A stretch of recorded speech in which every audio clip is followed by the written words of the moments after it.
നമസ്കാരം. 2026 ജൂൺ 2 വ്യാഴം രാശി മാറുകയാണ്.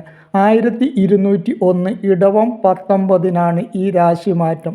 വ്യാഴം അതിൻ്റെ ശത്രുവിൻ്റെ ക്ഷേത്രമായ മിഥുനത്തിൽ നിന്നും സ്വന്തം ഉച്ചക്ഷേത്രമായ കർക്കിടകത്തിലേക്കാണ് മാറി വരുന്നത്. അതുകൊണ്ട് തന്നെ മിക്ക രാശിക്കാർക്കും ഏറെ ഗുണഫലങ്ങൾ പ്രദാനം ചെയ്യുന്ന ഒരു വർഷമാണ് 2026 ജൂൺ 2 ആരംഭിക്കുന്ന സമയം. ഒരു രാശിയിൽ ഏറെക്കുറെ ഒരു വർഷമാണ് വ്യാഴത്തിൻ്റെ സഞ്ചാരകാലം.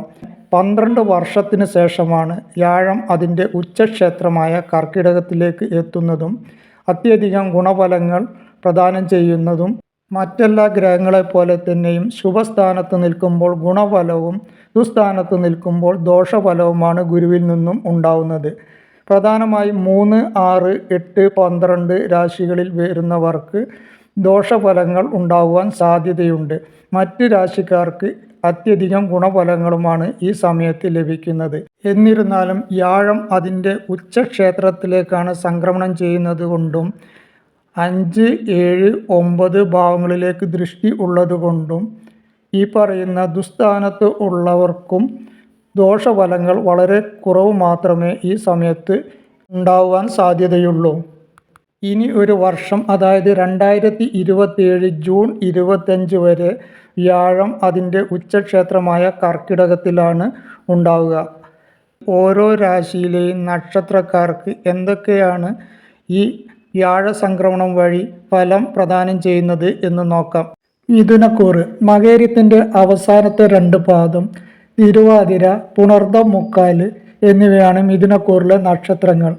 ഇവരുടെ 7ഉം 10ഉം ഭാവാധിപനായ വ്യാഴമാണ് ഇപ്പോൾ 2ാം ഭാവത്തിലേക്ക്, അതായത് കർക്കിടക രാശിയിലേക്ക് ഉച്ചസ്ഥനായി വന്നിരിക്കുന്നത്.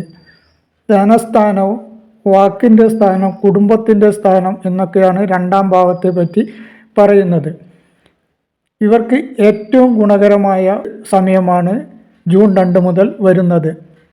ഇപ്പോൾ കണ്ടകശനിയുടെ കാലമായതുകൊണ്ട് തന്നെ ചില പ്രയാസങ്ങളും ബുദ്ധിമുട്ടുകളും അരിഷ്ടതകളും ഒക്കെ ഇവർ അനുഭവിച്ചു കൊണ്ടിരിക്കുന്ന ഒരു സമയമാണ്.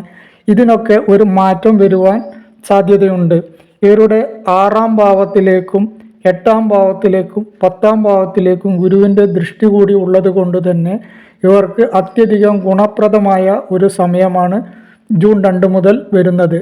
കർമ്മ പുരോഗതി ഉണ്ടാവുന്നതാണ്. ഏതെങ്കിലും രീതിയിൽ ജോലി നഷ്ടപ്പെട്ടു പോയിട്ടുണ്ടെങ്കിൽ നഷ്ടപ്പെട്ട ജോലി തിരിച്ചു കിട്ടുവാനോ അല്ലെങ്കിൽ മറ്റൊരു ജോലി ലഭിക്കുവാനോ സാധ്യതയുള്ള സമയമാണ്. അനുകൂലമായ ദിക്കിലേക്ക് ജോലിയിൽ സ്ഥലം മാറ്റം ലഭിക്കുവാനും സാധ്യതയുണ്ട്. സാമ്പത്തികമായി പുരോഗതി ഉണ്ടാകുന്ന സമയമാണ്. പല രീതിയിലുള്ള ധനനേട്ടം ഇവർക്ക് വന്നു ചേരുവാനുള്ള സാധ്യതയുണ്ട്. ക്രയവിക്രയങ്ങൾ കൊണ്ട് നേട്ടവും ലാഭവും ഉണ്ടാകുവാനുള്ള സാധ്യത ഉണ്ട്. പ്രതീക്ഷിക്കാത്ത സമയത്ത് പണം വന്നു ചേരുന്നതായിരിക്കും. ധനനേട്ടം വഴി നിക്ഷേപം ഉണ്ടാക്കുവാനും കഴിയുന്നതാണ്. വിദ്യാർത്ഥികൾക്ക് വിദ്യാഗുണം ഉണ്ടാകുവാനും ഇഷ്ടപ്പെട്ട കരിയർ തിരഞ്ഞെടുക്കുന്നതിനുള്ള അവസരം ലഭിക്കുവാനും വിദേശത്ത് പോയി പഠിക്കുവാനുള്ള അവസരം ഉണ്ടാകുവാനും ഒക്കെ ഈ സമയത്ത് സാധ്യതയുണ്ട്. കായിക രംഗത്തുള്ളവർക്ക് കീർത്തിയും പ്രശസ്തിയും ഒക്കെ ഉണ്ടാകുവാൻ സാധ്യതയുണ്ട്. രോഗദുരിതങ്ങൾക്ക് അറുതി ഉണ്ടാകുന്നതാണ്. കാര്യനേട്ടവും അംഗീകാരവും ഒക്കെ ഈ സമയത്ത് വന്നു ചേരുന്നതാണ്. മാനസികമായിട്ട് അകന്നു നിൽക്കുന്ന പങ്കാളിയുമായി അടുക്കുവാനും രമ്യതയിൽ പോകുവാനും കഴിയുന്നതാണ്. കുടുംബ സൗഖ്യവും മനസന്തോഷവും വീട്ടിൽ ഐശ്വര്യവും ഒക്കെ വന്നു ചേരുന്നതാണ്. തീർത്ഥാടനത്തിന് പോകാൻ ആഗ്രഹിക്കുന്നവർക്ക്, ക്ഷേത്ര ദർശനത്തിന് ആഗ്രഹിക്കുന്നവർക്ക് അത് നടന്നു കിട്ടുന്നതാണ്. തൻ്റെ വാക്കും ഉപദേശവും മറ്റുള്ളവർ കേൾക്കുകയും അംഗീകരിക്കുകയും ചെയ്യുന്ന സമയമായിരിക്കും. കൂട്ടു ബിസിനസ് ചെയ്യുന്നവർക്ക് ബിസിനസ്സിൽ പുരോഗതിയും ലാഭവും പ്രതീക്ഷിക്കാവുന്നതാണ്.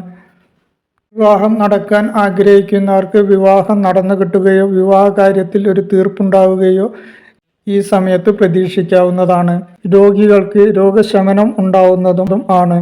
8ാം ഭാവത്തിലേക്കാണ് വ്യാഴം ദൃഷ്ടി ചെയ്യുന്നത് എന്നതുകൊണ്ട് തന്നെ രോഗശാന്തി ലഭിക്കുന്നതാണ്. 10ാം ഭാവമായ കർമ്മഭാവത്തിലേക്ക് വ്യാഴം ദൃഷ്ടി ചെയ്യുന്നത് തന്നെ കർമ്മപരമായിട്ട് പുരോഗതി നേടുവാനും ഈ സമയത്ത് ഇവർക്ക് കഴിയുന്നതാണ്. പൊതുവെ പറഞ്ഞാൽ 2ാം ഭാവമായ കർക്കിടകത്തിലേക്ക് ഉച്ചസ്ഥനായി ഗുരു സംക്രമണം ചെയ്യുന്നതോടെ ഇവർക്ക് അത്യധികം ഗുണം ലഭിക്കുന്ന ഒരു വർഷമായിരിക്കും ജൂൺ 2 മുതൽ. എന്നിരുന്നാലും കണ്ടകശനിയുടെ ഒരു സമയമായതുകൊണ്ട് തന്നെ ശനീശ്വര പ്രീതി വരുത്തേണ്ടതുണ്ട്. ശാസ്താക്ഷേത്ര ദർശനം നടത്തുകയും ശിവക്ഷേത്ര ദർശനം നടത്തുകയും വഴിപാടുകൾ ചെയ്യുകയും ഒക്കെ ചെയ്താൽ ഇവർക്ക് ശനിദോഷം കുറഞ്ഞു കിട്ടുന്നതാണ്. കൂടാതെ വിഷ്ണു ക്ഷേത്ര ദർശനവും വിഷ്ണു ഭഗവാനെ പ്രീതിപ്പെടുത്തുകയും പാൽപ്പായസം, അർച്ചന എന്നിവയൊക്കെ ചെയ്യുകയും ചെയ്താൽ ഇവർക്ക് ഈ സമയത്ത് ഉള്ള ഗുണഫലങ്ങൾ പൂർണ്ണമായും ലഭിക്കുന്നതായിരിക്കും.